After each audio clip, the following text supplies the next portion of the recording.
Good morning. Good morning. Good morning. Good How you all morning. doing out there? Oh, It's we a got some beautiful energy. We got day. some energy. All right. All right. Who wants to maybe get us started with a little positivity? Who's got some good vibes going?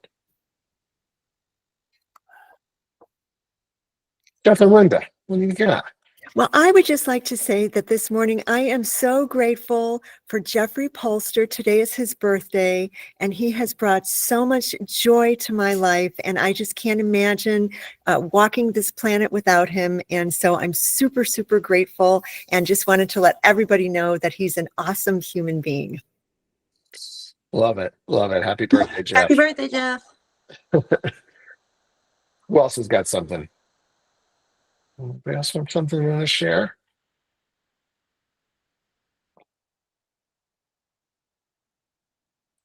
All right, let's just get into headlines. I'm really excited about this new uh, framework that we have for this. I wanted to share something with you today. This isn't necessarily news yesterday, but it hit my feed, and we've never talked about it really too much on here. And this is the kind of portal war that's going on between realtor.com and homes.com and Zillow. I just think it's kind of important for agents to understand who the players are and kind of what their strategy is. So CoStar is a big player in the commercial space.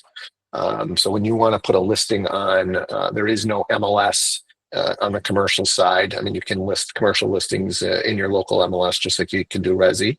But CoStar is going to be the place that you're going to want to get exposure. Billion-dollar or multi-billion-dollar industry company, and they went and bought homes.com. I don't know, probably, I don't know if it was in 2024, maybe end of 2023.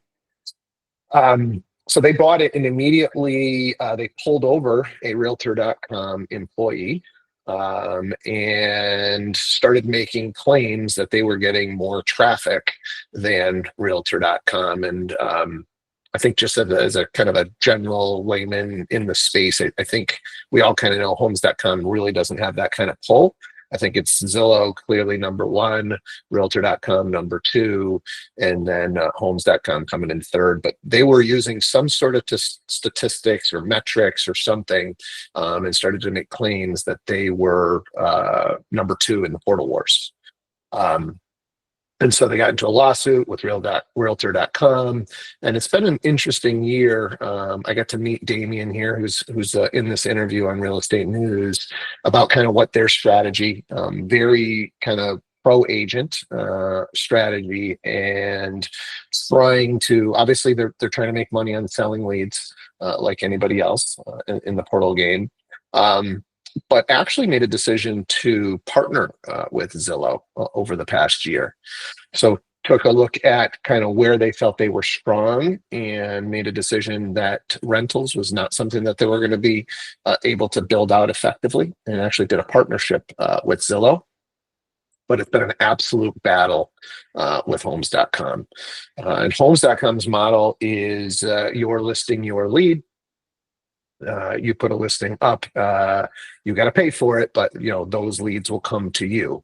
So part of the frustration on the Zillow platform ever since they really started to make headway was that those are my listings, but the leads are going to other people, right? So it's a catch-22 where the client wants the marketing.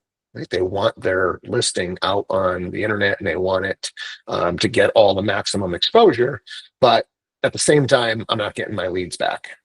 Zillow is turning around and selling my listing to somebody else to make money on it. So, rubs some people the wrong way. I think most people are just of the opinion that since this is how the game is played, Zillow has come out and now kind of done an option where you can pay to get the leads on your listings. It's violently expensive, and I don't even know that you're guaranteed to get all the leads. It's a product that we've tried internally, and I definitely don't think there's a guarantee there. So, KB.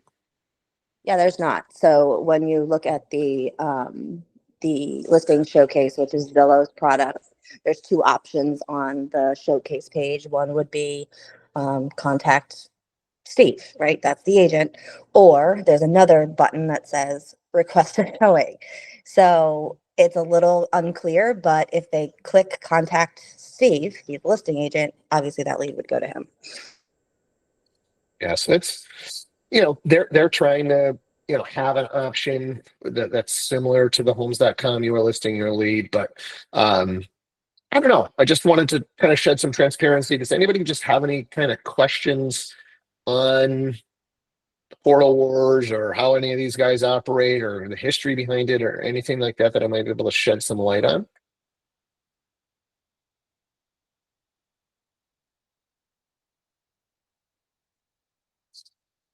Okay. Anthony. Morning. So Morning. I see a lot of conversation about how Zillow is the enemy. What are your thoughts there? Well, obviously we are a big partner with Zillow, so I don't believe in that at all. I know Right? that part. Yep, Yeah. yep. So look, I mean, I just think it's the way the game's being played. I mean, that would be like, there's been evolution. There's a new player in, and if you want maximum exposure, the reality is the consumers are going to Zillow. Right? If the consumers are going to Zillow, you got to have your listing there. So I don't see as a listing agent what your other options are if you weren't to put that on those, because as a brokerage, we do have the broker has the ability to decide which third-party sites your listing goes to. Right. So you can go into the back end and you can say, I want it to go to Zillow. I want it to go to Realtor. I don't want it to go to homes.com. You can pick and choose, at least in some of the MLSs that we're in. I haven't looked at the back end of all of them. We just defaulted to just get it everywhere. I think that's in the best interest of the seller. But in theory, you could pick and choose. But I don't see a scenario where it doesn't make sense for your listing to be on all these major platforms. Katie, did you want to chime in? Yeah, I mean, I think you pretty much touched on it. I think it's, who understands the game and the future of real estate. And the reality is that the internet is a massive part of every single person's life.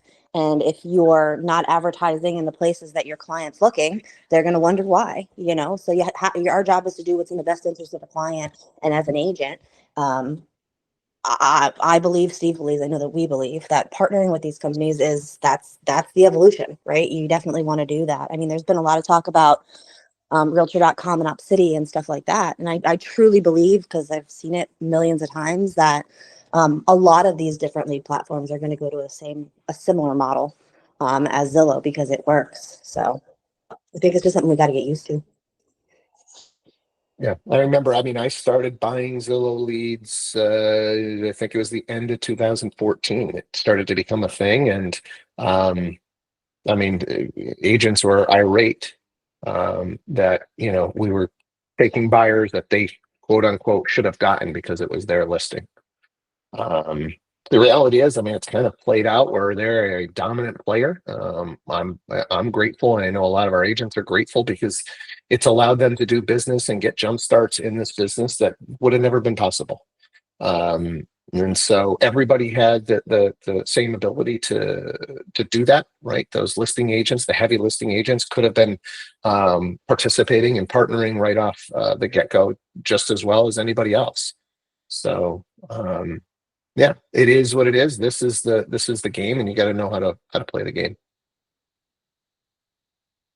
Any other questions around the portal stuff?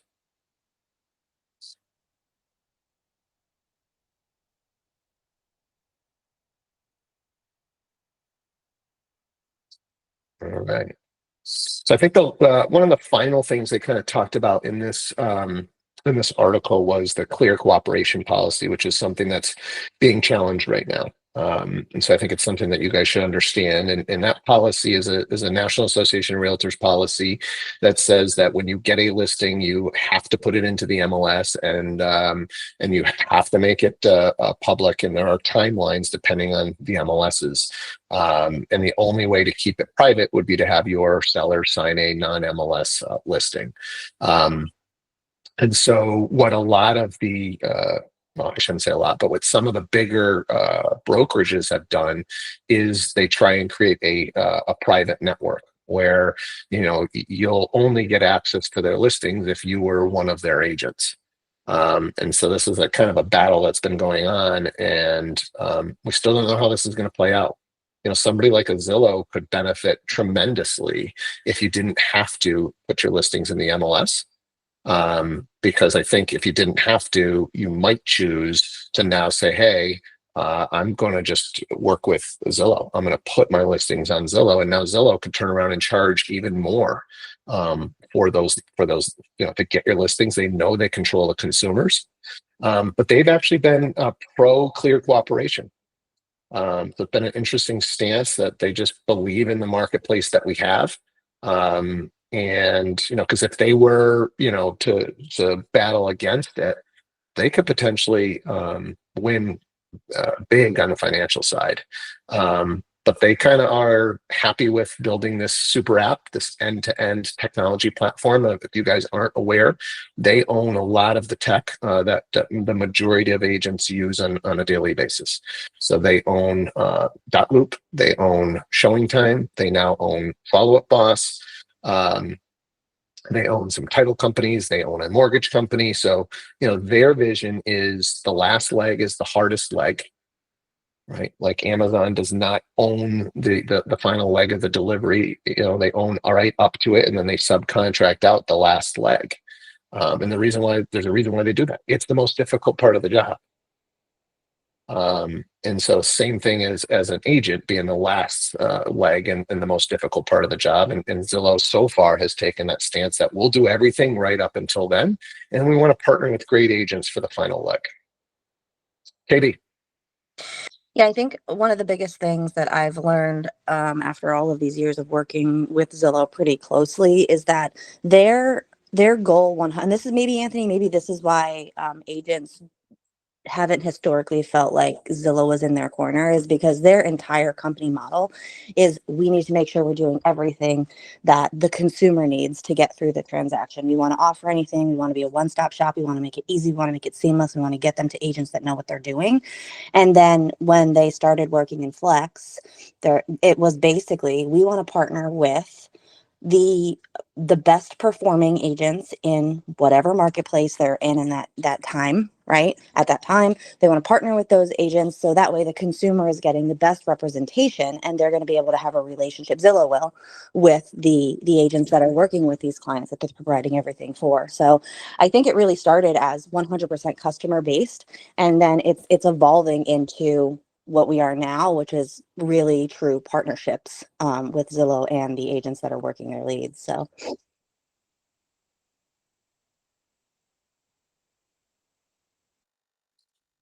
Any other questions on this stuff?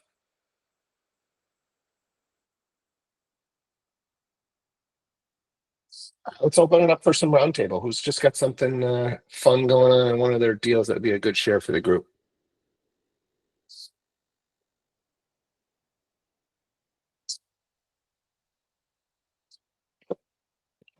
I don't know how to raise my hand at the moment. I can't figure it out, but I do.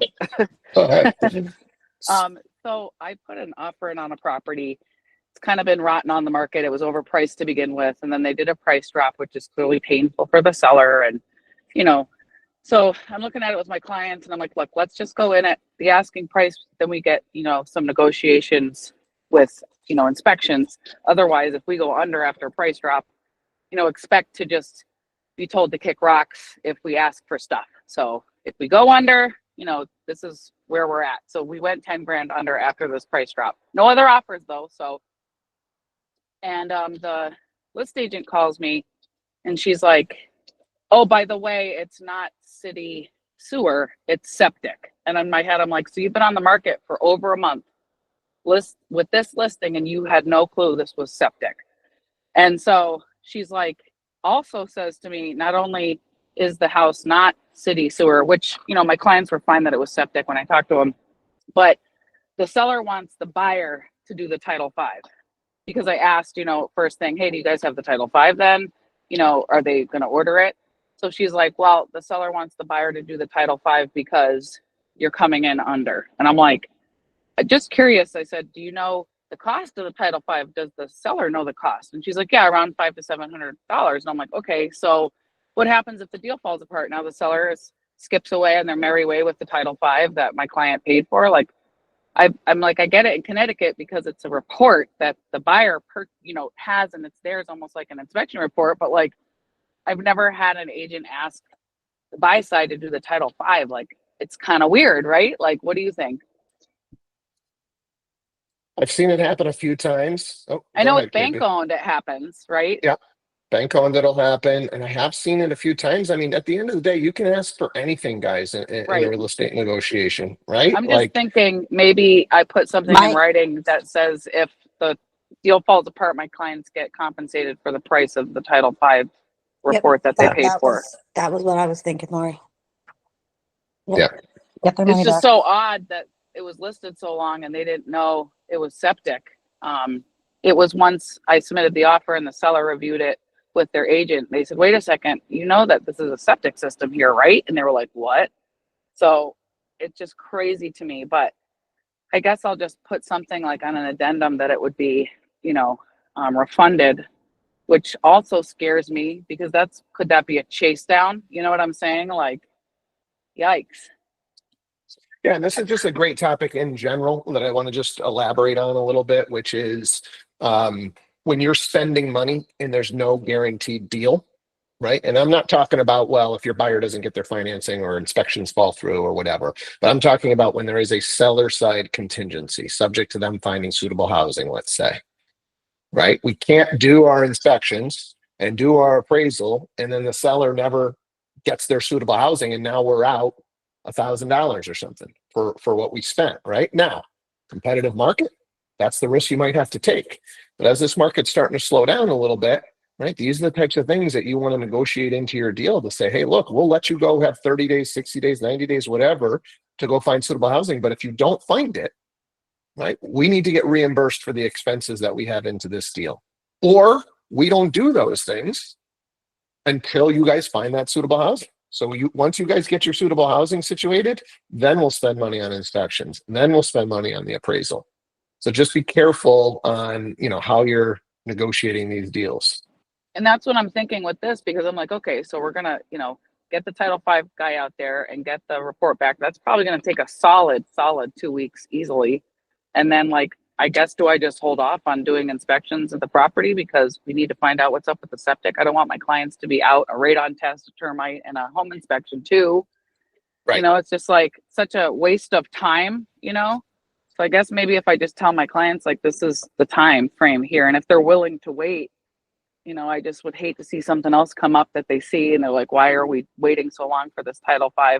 It's usually the seller's responsibility in mass. If I had known that it was septic, I would have wrote subject to seller providing Title V pass.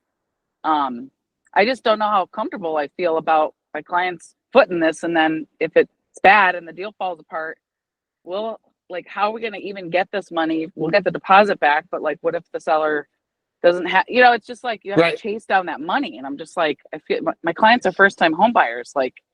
Just do the Title V yourself, man. There's no other offers either. So I kind of feel like this is really kind of silly. And I want to also expand on what Lori's saying about chasing down the money, right? Just because you have a signed contract that says that they're going to reimburse you doesn't mean they're going to reimburse you. Right. The reality is, let's say it says $1,000. Seller reimbursed buyer $1,000 if the deal doesn't come together for whatever, right? And then you go, hey, the deal didn't come together. Give me the $1,000, and they just say no. I mean, what it's going to cost you in legal fees is going to be more than $1,000 to go and try and get that $1,000. Right. I mean, this is one of the things that I ran into also in the landlord tenant stuff. Right. You'd have a lease agreement. Right, where my attorney, and this is a Massachusetts thing, but my attorney recommended not to sign leases with clients. Right? You just think, okay, you do landlord tenant stuff. You're going to be a property manager. You want a year lease. You want to guarantee that tenant has to pay you for the next year, so you can kind of sit back, feel a little comfortable that you've got rental income coming in. But the reality is, if after month one that tenant starts paying, you can't just collect the other 11 months, they're going to say, no, I'm not paying for this reason or that reason. And then you'd get caught up in a legal entanglement. And then it's just not going to be worth it. Your time, your energy, all of that. So the only benefit into signing a year lease is for the tenant. So you've got to be careful with, yes, we've got a written agreement, but I've had plenty of written agreements over the years that good luck getting them to actually pan out, because it seems like it's just set up for the attorneys to make a little bit of money on most of these agreements. Nicole. Just on Lori's situation, it's such a small amount and you already went in under, so you probably don't have to worry about appraisal. Have you offered to just increase the offer amount by that, so like 500 or 700? That's what I was thinking, because it's just such a small amount. It's kind of just silliness, you know? I was thinking of talking to my clients about that. Just let's go up, you know, $700 just to make this work. But I don't know. I'm just nervous. I kind of feel like we should wait until the Title V comes back to do the rest of our inspections at this point, because what if, you know, my client goes and spends $700-800 on inspections, and then come to find out Title V doesn't pass, and then does the seller have the money to fix it? It doesn't seem it if she's being, you know, weird about $700. So I'm just like, I mean, there's clearly always risk, but especially with them being first timers, like I'm trying to help them not blow money that they don't need to, you know? So I'm just wondering, how quick can we get someone out? Now it's freaking snowing. So is there a guarantee if the Title V's bad? Can the seller fix it? Like, there's just so many questions. I need to talk to the seller's agent about it. And then also on this conversation, this is why it's important to talk to the seller's agent when you're putting in an offer. She's subject to finding suitable housing, which is not noted in the listing either. So while we're talking, she's like, oh yeah, so the seller's under contract to XYZ address in Westfield anyways. And I'm like, so wait a second, you're telling me that there's septic that's not noted in the listing, and also it's subject to the seller securing suitable housing as well? And she's like, yes. I'm like, do you know that's not in the listing? She's like, I believe it's not. I'm like, it's not. I'm like, so I'm going to have to rewrite this whole offer.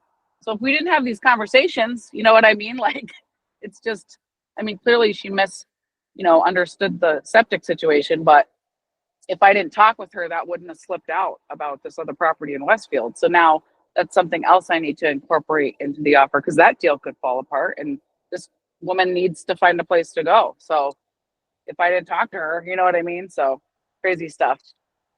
Yeah, I want to elaborate on that last little piece too, guys. When you are representing the seller, right, it's critical that you get that subject to not just finding suitable housing, but successfully closing on the suitable housing. We had a situation where we had the seller and they had found the suitable housing, which it sounds like in this case, Lori, the seller has found the suitable housing. They've got an accepted offer. So our agent didn't put anything in there about the subject to finding and closing on the suitable housing, right? Because they just figured, oh, they've got suitable housing, so we don't need to tell anybody. And then, buyer goes along, they do their inspections, you get the appraisal, and then the seller's purchase falls apart. And the buyer says, we're still closing. And the seller's like, so I'm homeless?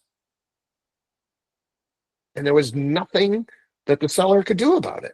There was nothing in there that said this was subject to finding suitable housing. So, it turned into a whole legal battle. And it ended up where they were able to find something else to live in, but this person had to sell their house. So you really got to be dotting the I's and crossing the T's and thinking ahead. Do I have everything covered? Right? Every situation, understanding what your client's needs are and what their backup plans are. If wherever they're going doesn't come together. And asking the seller's agent as a buyer's agent, we're always at the mercy of the seller's agent, but we have to protect our buyers too. So when I'm going in for, an offer with my buyer, I like to ask the seller's agent, so where are the sellers going? Do they have a place? And that's when you find out, actually, they need to find a place. Well, it's not in the listing. Do they have a temporary place? Yeah, they're going to go stay with their grandmother if they can't find something. Okay, not my problem. But in this scenario, come to find out this woman has nowhere to go and there's nothing in the listing. So if me and the seller's agent didn't talk, here I am with my buyer going in. What if the deal falls apart to where she's moving, she does need suitable housing. So it's like kind of good to also ask the seller's agent, hey, where are the buyers or where are these sellers headed? Oh, they have a place in Florida already. Oh, they're moving into their, grandfather's condo. So it's good to know they do have a place to go. One other thing I wanted to chat here on septic. We had a situation once where the seller, we listed the property as having city sewer, right? And so I think even like the public record said city sewer. I think we always advise that you guys, show some sort of a bill that has, have the seller produce a bill that shows they're getting charged for sewer. I don't think we went that far on this deal. And what had happened on this one is there was sewer on the street, but it only went so far. And so the street must have got extended at some point. And like the last 5 houses on the street don't have sewer. They all have septic. So we listed it as city sewer. The purchaser, the person bought it as city sewer and then came back and said, you misrepresented the listing. I don't remember how that one got solved, but I mean, to extend a sewer on the street is going to be depending on how far it goes, it could be 20, 30, 40, 50, $100,000 to get the sewer to connect to that property. So, we really need to verify these things that we are putting in our listings because we're really leaving ourselves open for some serious liability if we're not verifying this stuff. Anybody else have any sewer or septic questions or weird stuff that's happened on a deal?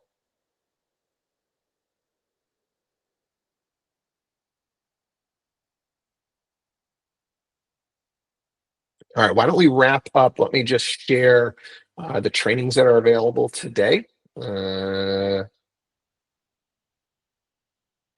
So there's a new agent starter series. I think this is like a 12-week course that just kind of keeps running. So if you're a new agent looking for to level up your skills, this is a great course that you can take. Mastering Your Sphere here with Kyle Reedstrom. We've got Facebook Ads 101. We've been talking a lot about social. We really haven't talked about actually running ads. So if you're looking to kind of generate some leads, this would be a really interesting course for you to take. Build Mastermind. Haven't seen this one yet. For productive agents who want to scale. So agents across North America connect each week to level up their skills, systems, process, their leadership capabilities, and their personal and professional growth. Looks like so this is one of the differences where this is a mastermind versus just a course. So you're going to probably see a lot of the same people coming back on those. Real Agent Society. This is the mastermind discussion style class which takes some of the greatest nonfiction business building books in the world, read together, ask important questions. Interesting. So mastermind style book club. So for those of you guys who are loving to read, that's an interesting one. And conversations to closings. We've talked a lot about all the conversion happens in conversations. Robbie T is actually one of the best or had one of the best ISA coaching programs. I don't know that he's still running it, but he's really, really good with his conversation. So, if you had an ISA department, which we did, he was somebody that you could hire to coach up your ISA department. So his scripts are really, really good. And the final one is niche marketing and branding. Steve, I think we got a typo there. I think that's Steve Olson. So Steve is actually a former Tom Ferry coach that I've been fortunate enough to network with quite a bit, and just really, really good on the branding side of things. So a bunch of stuff. Again, if you are not a real agent, these are still available. Just shoot me a message and we can get you registered for these courses. So another one in the books, guys. Appreciate you, Lori. Great stuff today. Thanks for bringing the fire. Have a great Thursday, and we'll get back after it tomorrow. Thank you. Have a great day, everyone.